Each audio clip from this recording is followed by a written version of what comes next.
Tiffaniero.Info. IBNX Radio. Which I ended up doing 9 years, a little bit over 9 years, 9.25. And when I left, my youngest was 4 years old, my daughter was 10, and my oldest was 20.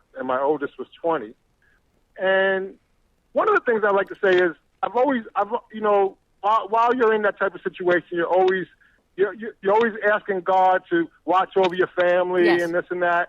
And the reality finally came to me that it had nothing to do with whether I was in prison or not. God was watching over my family even when I was out here so-called watching over them. You know, when I was out here doing what I was doing, God was always watching over them. But anyway, as far as so I was in the system for 9 years, and you always hear about the high recidivism rate. You always hear whatever numbers you hear is crazy numbers, 70, 80%, whatever it is. And those are true numbers. But the fault lies really on both sides. The fault lies, and as far as I see it, it's really kind of two-sided. What happens is, my experience, first of all, I'm a one-time nonviolent felon. Right. It's not like I had a history of felonies. I was a one-time nonviolent felon. I was guilty. I got sentenced to a nice amount of time, and I'll accept that because I also sold a nice amount of drugs. So I'll accept my punishment. Okay. So I did get a lot of time, and probably rightfully so. I'll accept that. Right. Now, but the situation is, what are you going to do with that time while you're in there? Right. 90% of the people, 90% of my brothers that I was with are doing absolutely, to be honest with you, they're doing absolutely nothing.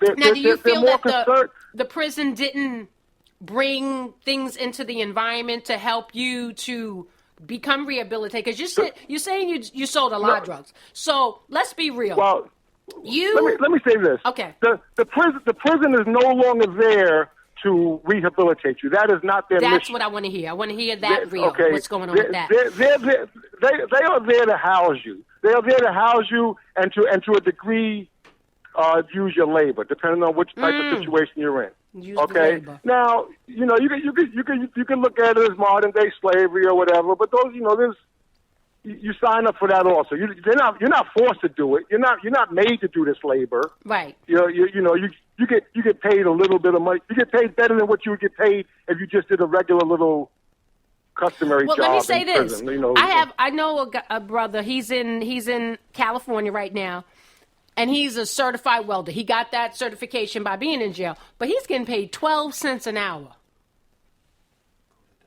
Oh, you're talking about while he's in there? Well, you're absolutely right. I was in one of the top jobs, which is Unicor, which is more like modern day slavery. That's the prison. That's where outside companies hire inside labor. Okay, and at the top, if you're a grade 1, I forgot what the exact rate is, but you might be getting $1 something an hour. Maybe it might be $1.12. I forgot what it was. You can make a couple $100 a month or whatever. Okay. That's a grade 1, and that's very few. Most people are not grade 1s, and most people are making like that 12 cents an hour. And again, you're talking about differences of state system versus federal system, but all of them are using the labor. But Tiffany, I don't want to say that they have the prison system built strictly for labor, because that wouldn't be true. Okay.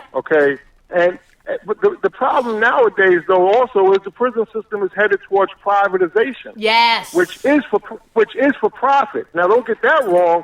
That anybody who owns a private jail, they're not in it for the good of their heart or to put away some criminals. Right. They're in it for profit. They're in it for profit.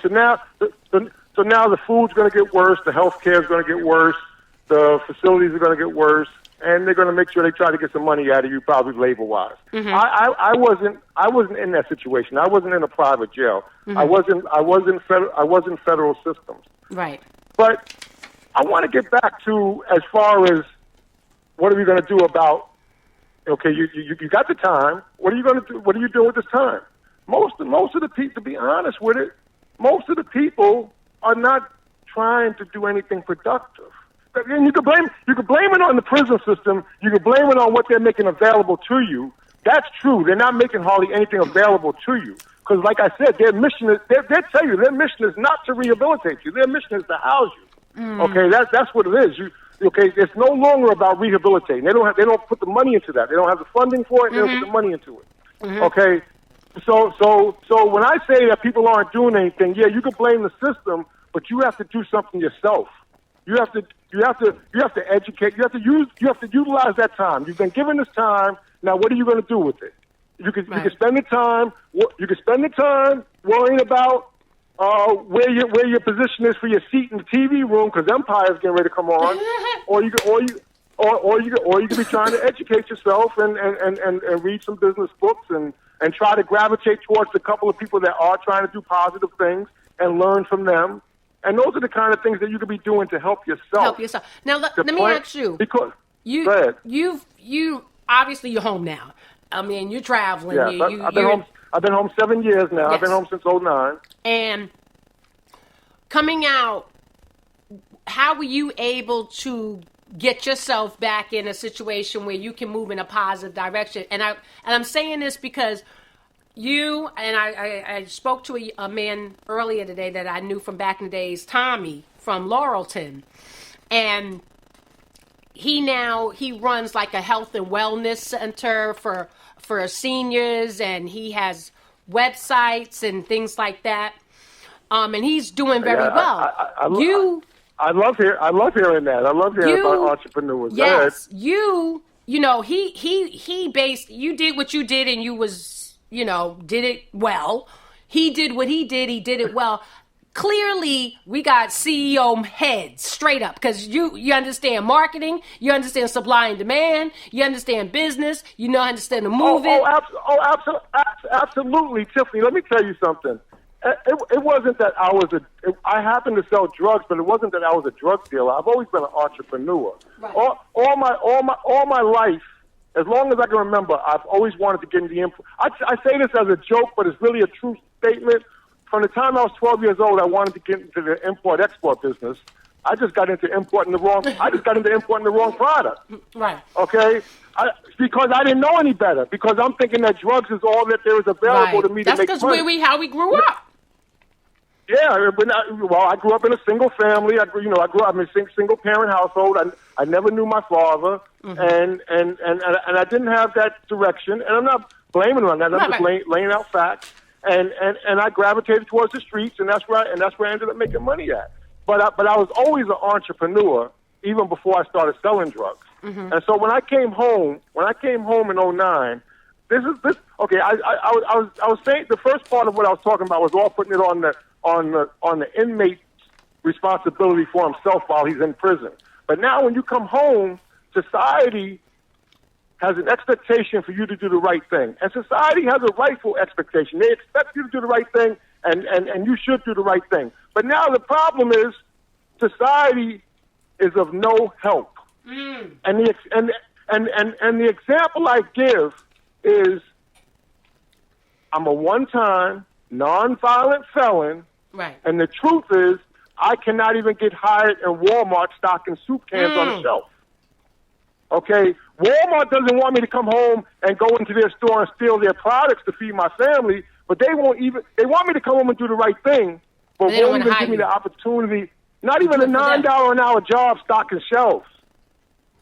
So they want you to do the right thing, but society's not being of any help. You fill out these job applications, and it says right on the application, you gotta admit say it. whether you have a record.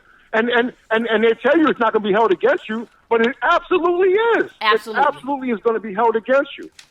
So if you don't have a support system in place, if you don't have, I was thankful to have my family. My family was a big support system, mainly my oldest son, and you have to have a support system in place. You have to have a plan in place, because if you don't come home with the plan, there's a very good chance you're going back to prison. Yeah. They say they have this prisoner reentry program, and it's expanding throughout the country. So many different people are sponsoring that to help people that come out of the system. be able to come back into mainstream or whatever and become productive. What are your thoughts? President Obama is the only sitting president to ever visit the prison. What do you think? Do you think him bringing more awareness, do you think that's going to resonate any change? Well, speak. Whether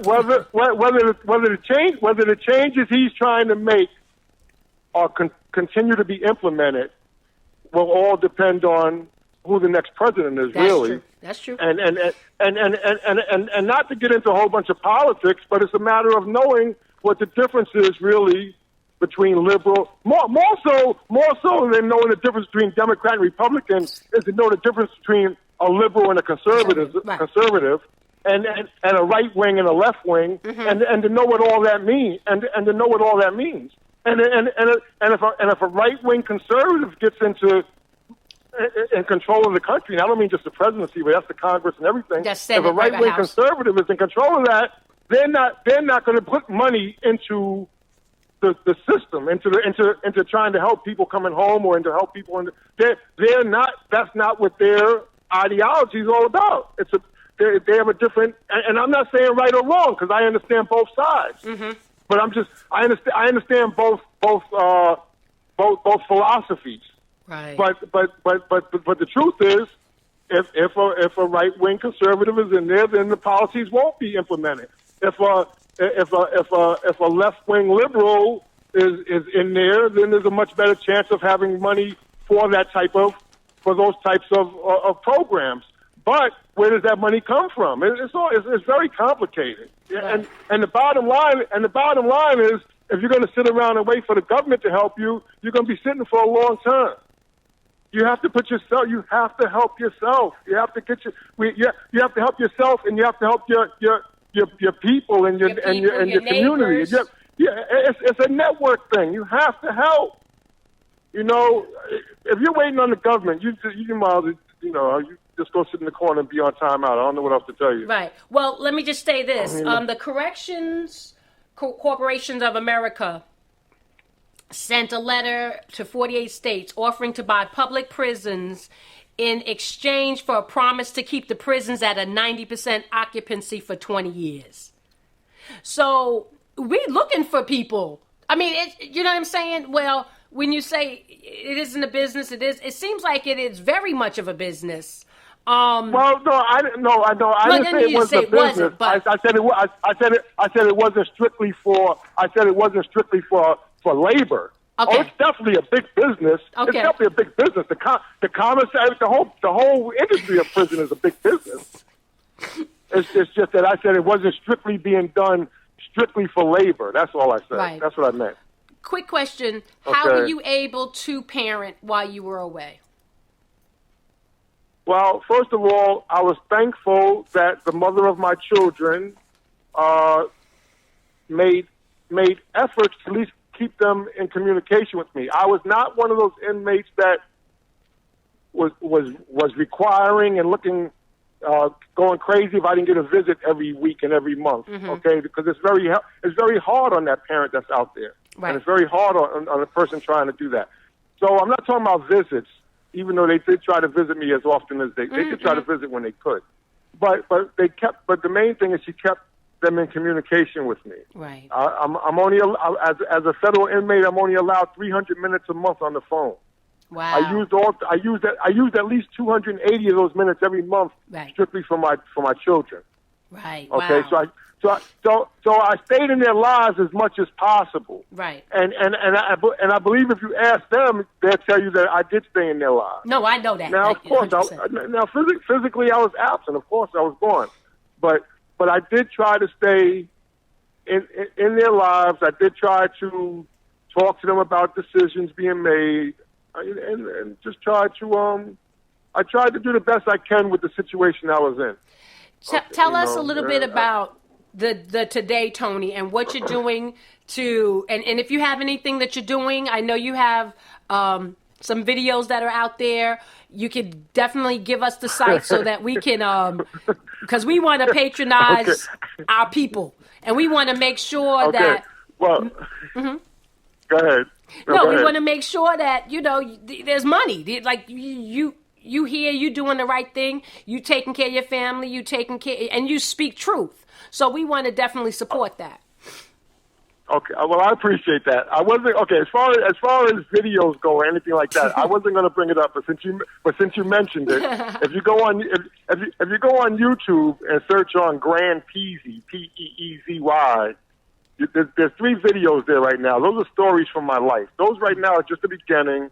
There's at least another 7, 8 more stories coming, and I'm trying to work towards writing a book or whatever. But anyway, those are stories from my life. But as far as what I've done when I came home,